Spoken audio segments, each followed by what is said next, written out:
Boa tarde, turma do 7º ano, tudo bem com vocês? Vamos aqui para mais uma aula de geografia. Hoje eu irei fazer a correção, das atividades que foram para casa, das páginas 190 a 196. Então, pegue aí seu livro e vamos acompanhar a correção de hoje. Nós iremos iniciar aqui na página 190. Estudamos o capítulo 7, que falava sobre a população brasileira, estudamos sobre esse tema, e aqui foi o encerramento do capítulo. Então, eu irei iniciar aqui a correção e acompanhe aí no livro de vocês. A primeira questão diz assim: observe a figura. Temos as imagens abaixo. A taxa de natalidade despencou em total de filho por mulheres. Então, nós estudamos que hoje as mulheres têm menos filhos do que algumas décadas atrás. Aí temos aqui 3 imagens, 4 quer dizer, então observe aí. Em 1960, a brasileira tinha, em média, 6 filhos. Em 1980, passou para 4 crianças. Em 2000, eram 2 filhos. E em 2020, a média será 1,5. Ou seja, a taxa pelo número de filhos caiu.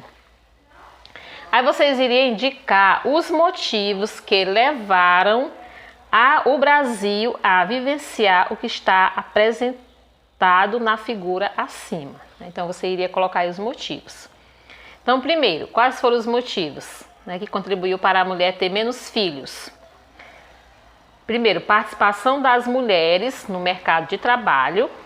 Então, a partir do momento que as mulheres começaram a trabalhar, elas começaram a ter menos filhos.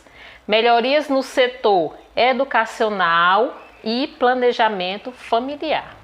Esses que seriam os motivos que levaram a mulher a ter menos filhos. Vou repetir: participação das mulheres no mercado de trabalho, melhorias no setor educacional e planejamento familiar. Aí temos 3 motivos. Segunda, observe o gráfico abaixo. Proporção de crianças e idosos dependentes para cada grupo de 100 adultos. Aí tem um gráfico, você iria observar e responder as questões abaixo. Aí temos crianças e idosos, somente idosos, 65 anos ou mais, e somente crianças de 0 a 14 anos. Então, nós notamos o crescimento do grupo de idosos com mais de 65 anos. Sobre esse fenômeno, responda. Letra A. Quais as causas que estão provocando esse fenômeno?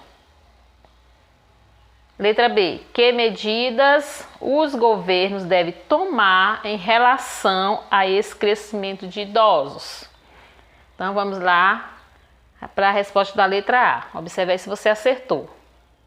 Quais as causas que estão provocando esse fenômeno? Então, as quedas nas taxas de mortalidade e fecundidade, além de melhorias na qualidade de vida das pessoas, como emprego, habitação, educação e saúde. Esses que são as causas que estão provocando esse fenômeno. Ou seja, hoje os idosos estão vivendo mais. Então, as quedas nas taxas de mortalidade e fecundidade, além da melhorias na qualidade de vida das pessoas, como emprego, habitação, educação e saúde. Essas são as causas que estão provocando esse fenômeno. Letra B. Letra B. Que medidas o governo deve tomar com relação a esse crescimento de idosos? Então, vamos lá. Primeiro, inclusão dos idosos no mercado de trabalho, melhorias na acessibilidade urbana, a eficácia das leis elaboradas ao seu favor e programas que venham consolidar o respeito para com eles. Essas são algumas medidas que o governo deve tomar em relação ao crescimento de idosos. Terceira, no Brasil, a presença feminina em postos de trabalho cresceu, mas ainda não é elevada em cargos de chefia, quando comparada à dos homens. Isso se deve a... Aí temos aí a letra A até a letra C. Então, a resposta certa é a letra B. Isso se deve a dupla jornada de trabalho e barreiras culturais. Então, a terceira é a letra B. Quarta.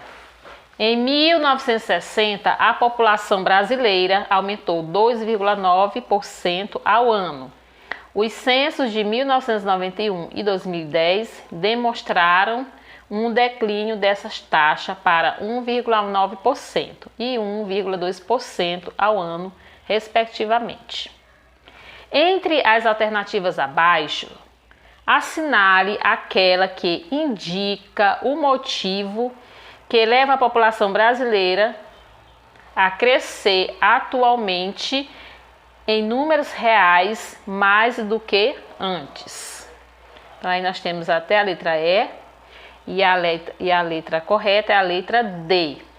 Então, a taxa de crescimento vegetativo, que embora seja mais baixa, incide sobre uma população muito maior do que na década de 60. Então, a resposta certa é a letra D. Quinta, observe o mapa abaixo. Temos aí o mapa, né, e mostra aí a pirâmide etária. Então, você iria responder aqui a questão seguinte. Nele, né, neste mapa, estão apresentadas as pirâmides populacionais das regiões Norte, Nordeste e Centro-Sul.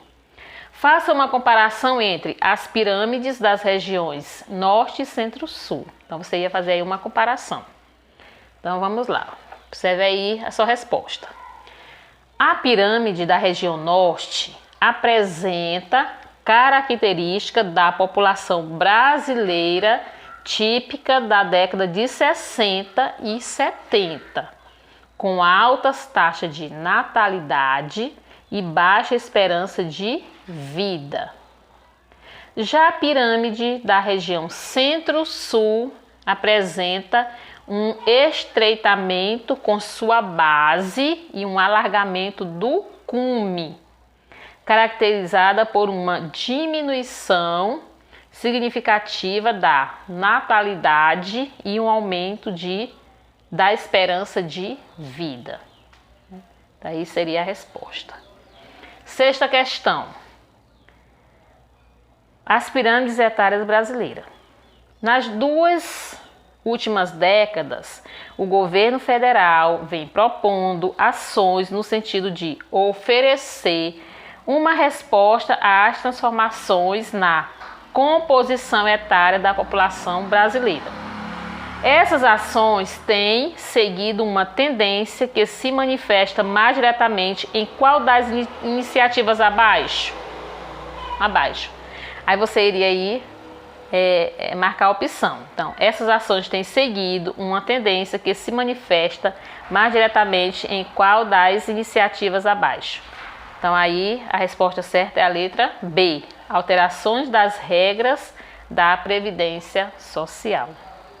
Sétima questão.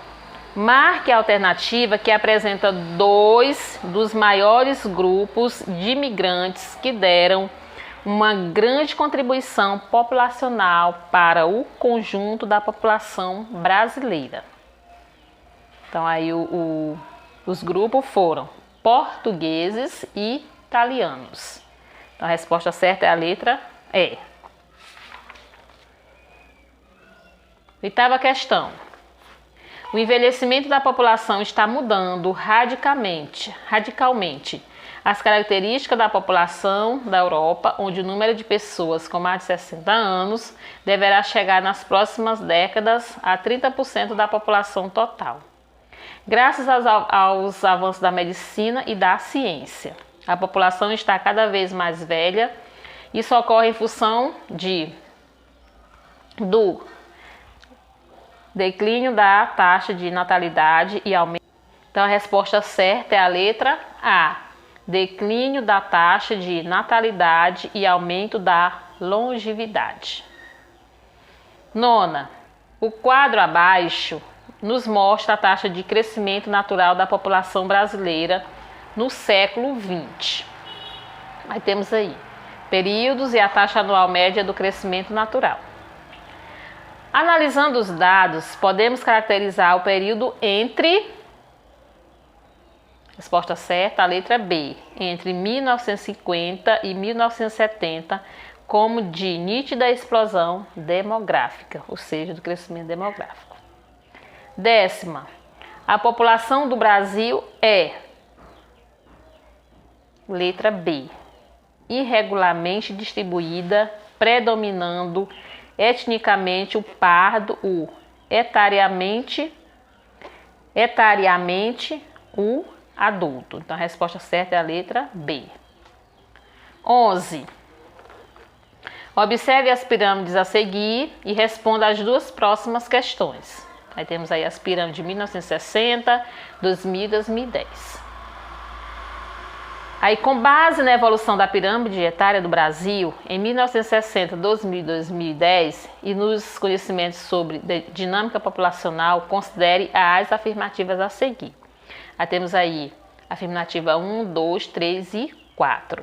Aí você ia assinar a alternativa correta. Então, a alternativa correta é a letra E. O que está correta é somente as afirmativas 2, 3 e 4. 12. Assinale a alternativa que apresenta corretamente os fatores que explicam o envelhecimento da população brasileira. Então, o fator é decréscimo da taxa de fecundidade e aumento da expectativa de vida. Então, a resposta certa é a letra C, a 12. 13. Observe o texto abaixo. Conforme os dados do Censo Demográfico 2010, realizado pelo Instituto Brasileiro de Geografia e Estatística, o IBGE, a população total do Brasil é de 190.750.799 habitantes. A partir do texto, o Brasil é definido como um país populoso devido à população absoluta. Então, a resposta certa é a letra D. Última questão. A proporção entre a população e a superfície territorial é um dos elementos que define a relação entre sociedade e espaço.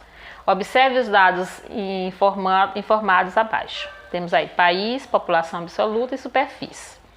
Então, de acordo com a tabela, o país mais populoso é observando aí a tabela, então o país mais populoso é a Holanda, né? Então a resposta certa é a letra C, Holanda. Então você faça aí a correção, né, do seu livro e depois vocês estejam enviando para mim, viu, atividade. Então nós vamos ficar por hoje somente com a correção da atividade. Então fiquem todos com Deus e até a nossa próxima aula em sala.